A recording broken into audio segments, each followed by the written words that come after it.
Brought to you by TechnoSpark 20 series smartphones.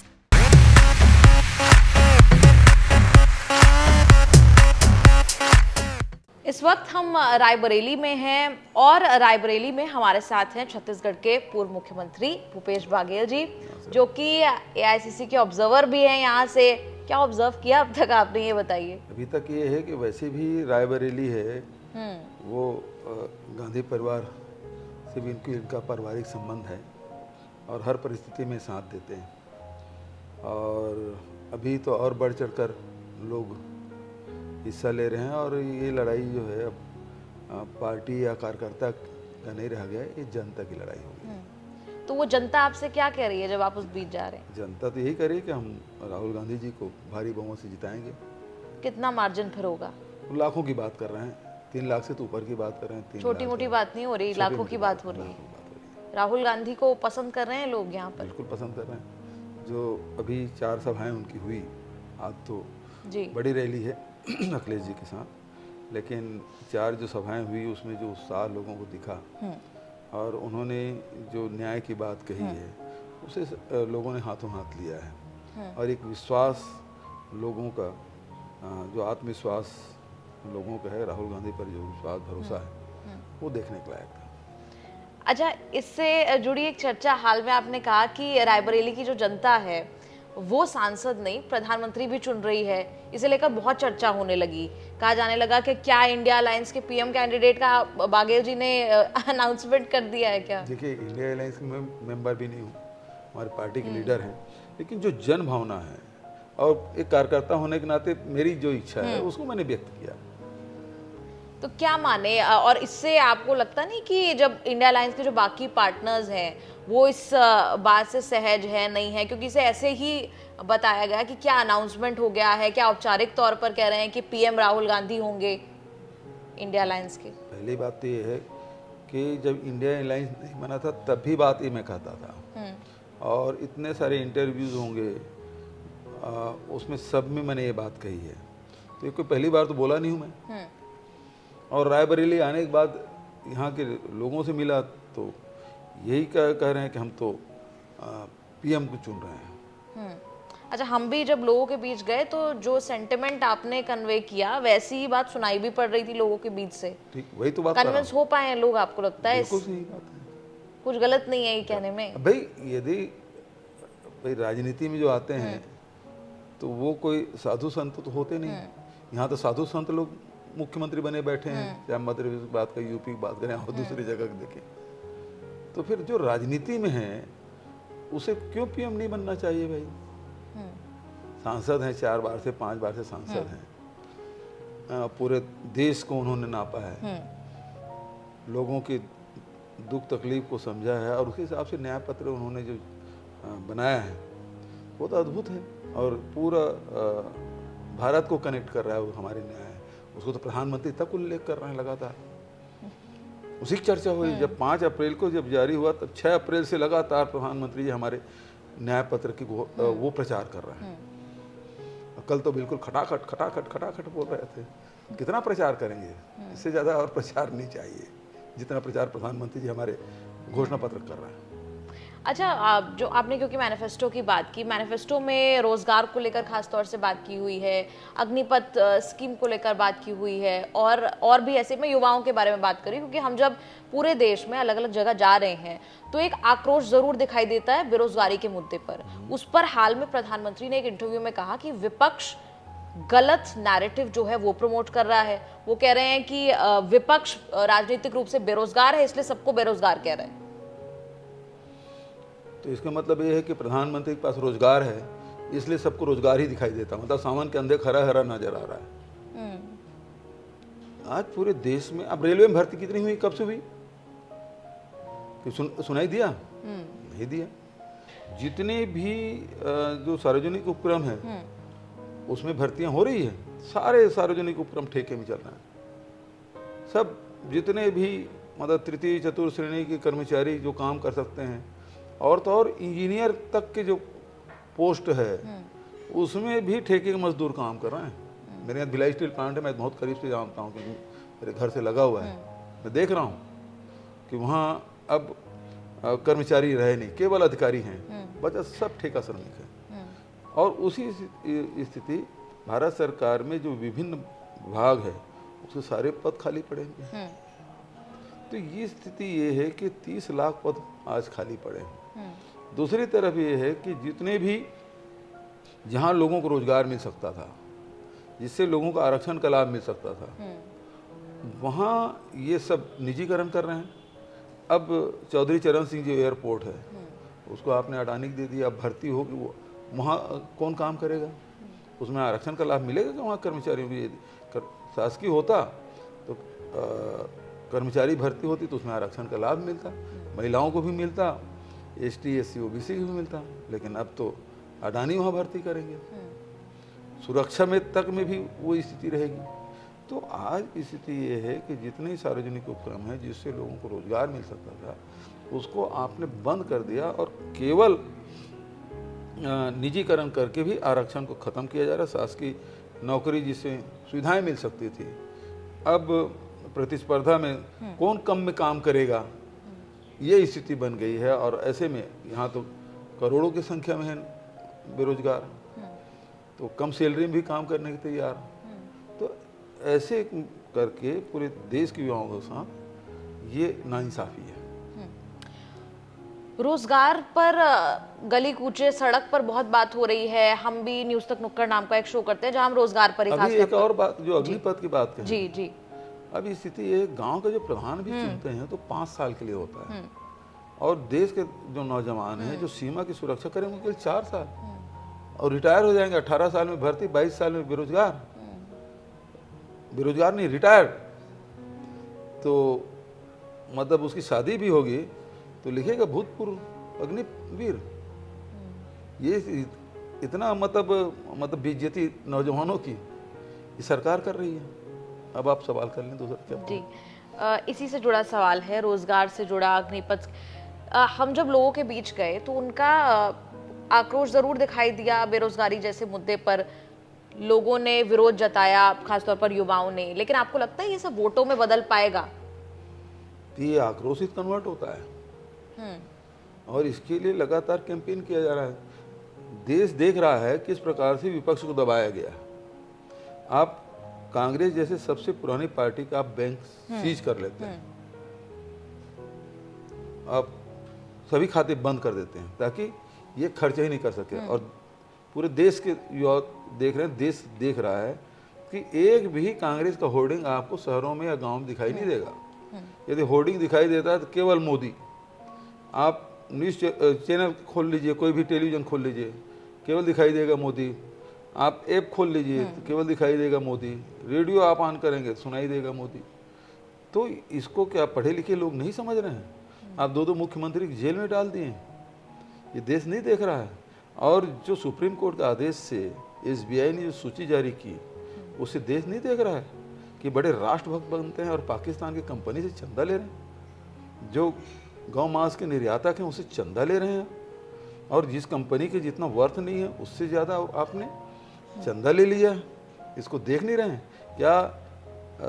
CBI ED IT के notice दे के लोगों को किस प्रकार से डरा धमका के चंदा ले लिया गया है, इसको लोग देख नहीं रहे हैं। सारे प्रबुद्ध वर्ग देखते हैं, और बेरोजगार तो ऐसे ही पढ़ा लिखा हुआ है, ग्रेजुएट किया है, पोस्ट ग्रेजुएट किया है, इंजीनियरिंग है, सारे कुछ वो तो देख ही रहे हैं ना। उनके पास तो समय है। तो आक्रोश तो बढ़ना है, और वो आक्रोश कन्वर्ट भी होगा, वोट में कन्वर्ट होगा। अच्छा, रायबरेली और अमेठी को लेकर हमेशा से चर्चा थी, कौन लड़ेगा चुनाव, कौन नहीं लड़ेगा। राहुल गांधी का जब नाम रायबरेली से आया तो लोगों ने कहा कि अमेठी से वो भाग गए। ऐसा आपको लगता है कि ये एक स्मार्ट चॉइस थी, स्ट्रैटेजिक मूव था, सही कदम लिया? तो ये रणनीतिक कदम रहा है, और इस रणनीति में भारतीय जनता पार्टी फंस गई। और स्मृति ईरानी जी अब केवल अमेठी के लोगों की यादों में ही रहेंगे। कभी वो सांसद थी, स्मृति में ही रहेगी। तो आपको लगता है कि वहां पर अमेठी में स्मृति ईरानी के खिलाफ कोई एंटी इनकम्बेंसी है, विरोध है क्या उनका? सवाल ही नहीं उठता।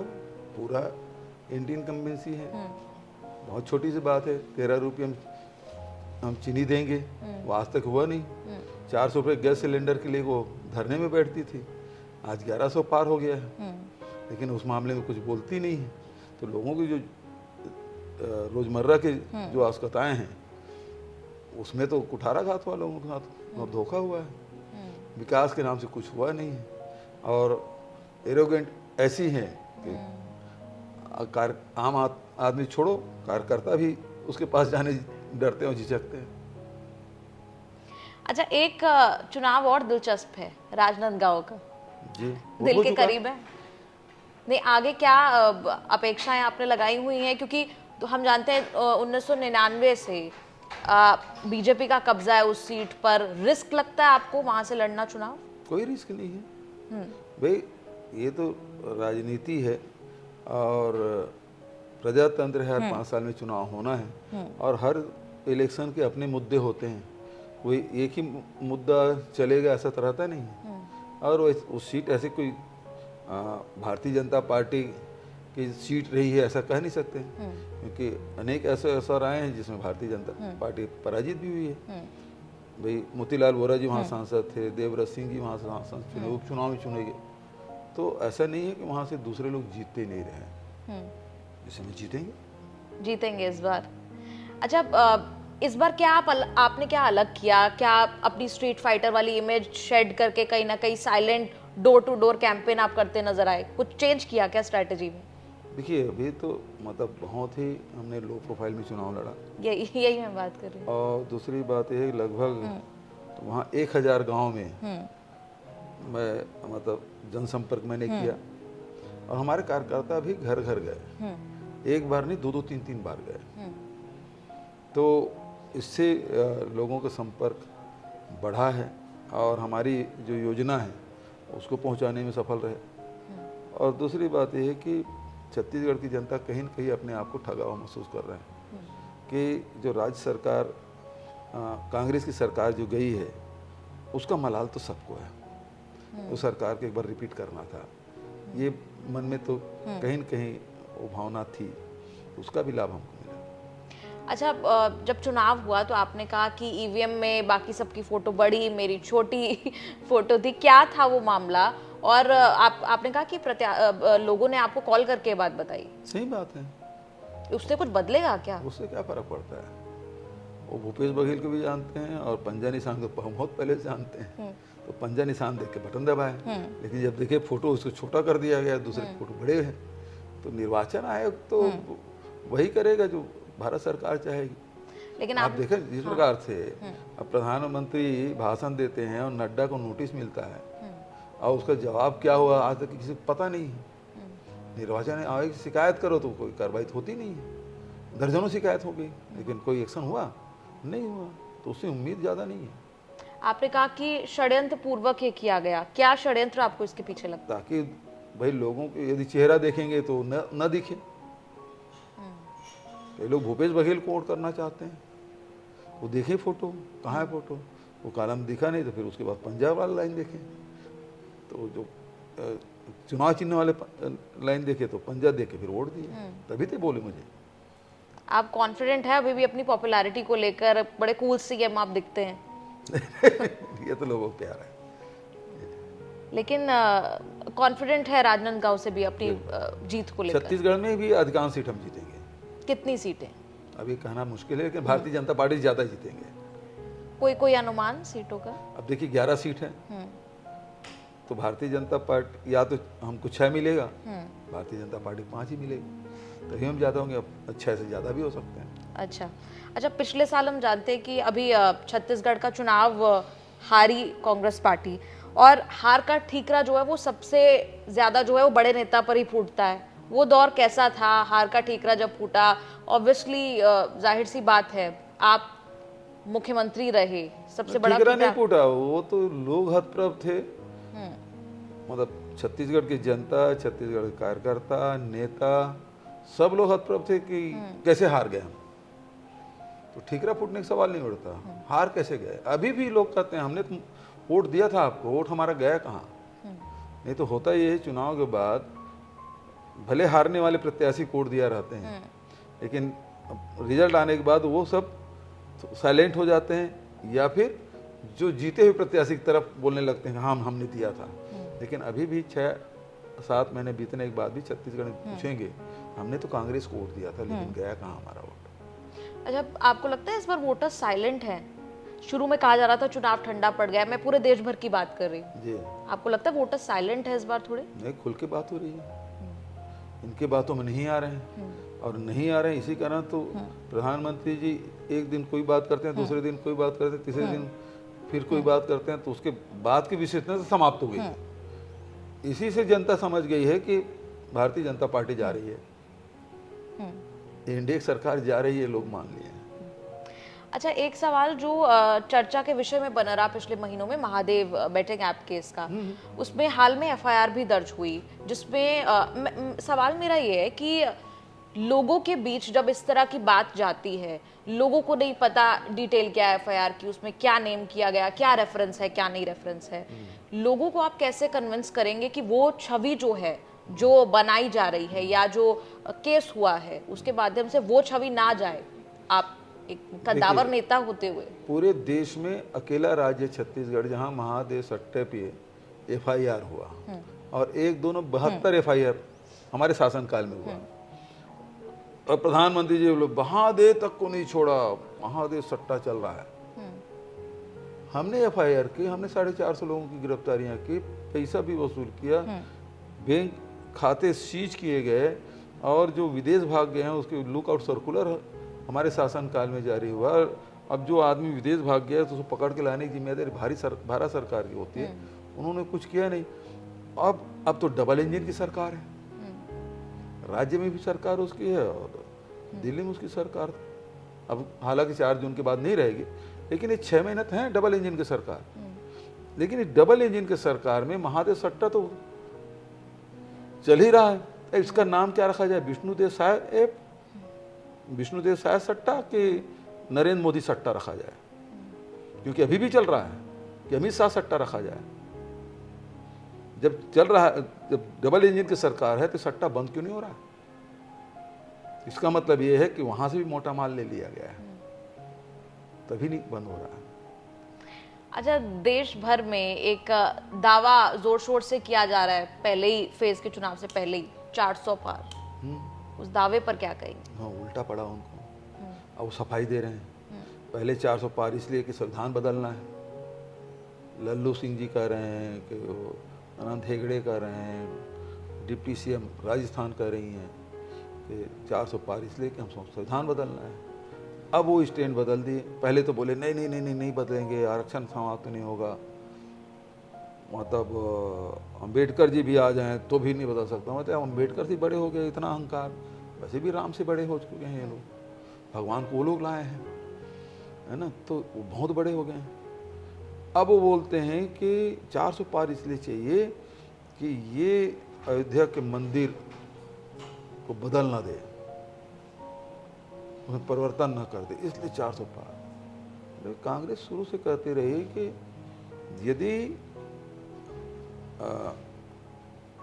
जो न्यायालय फैसला करेगी उसको हम मानेंगे। और राजीव जी ने तक ये बात कही थी कि हम 1 इंच इधर से उधर नहीं होंगे।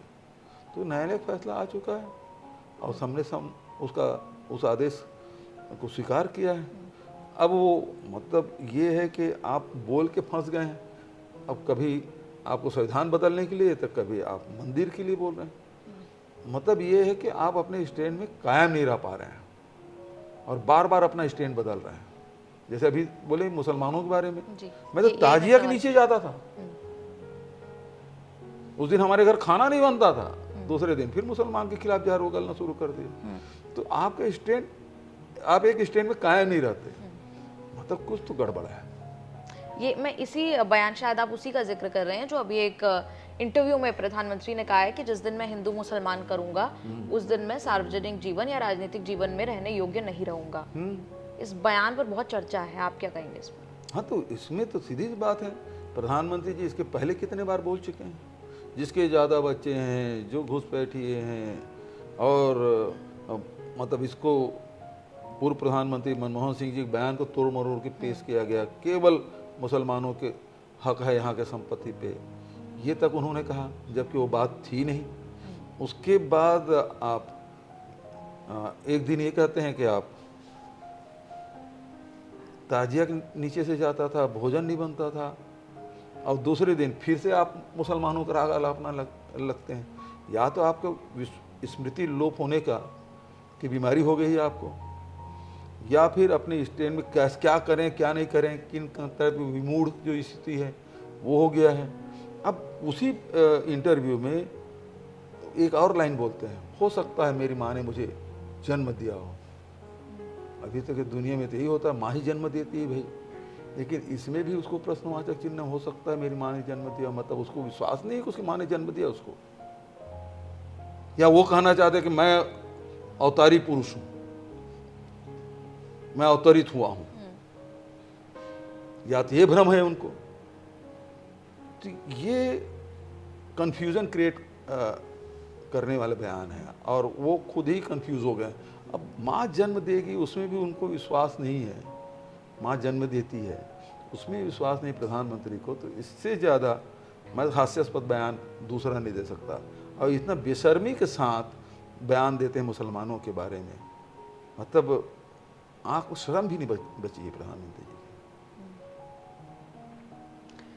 अंत में जो मैंने शुरुआत में सवाल पूछा, एनडीए कह रहा है 400 पार, मोदी जी कह रहे हैं 400 पार, इंडिया गठबंधन का क्या दावा है? राहुल जी तो बोले वो 150 पार नहीं होंगे, यही बोले। हम तो इसी सभा में थे, हमारे सामने बोले को 150 पार भी नहीं कर पाएंगे। चलिए, बहुत बहुत शुक्रिया। भूपेश बाघेल हमारे साथ बातचीत में इस वक्त थे। आपको ये वीडियो कैसे लगी कमेंट्स में लिखकर जरूर बताएं। कैमरा पर्सन कोयल के साथ निधि तनेजा, न्यूज़ तक, रायबरेली से।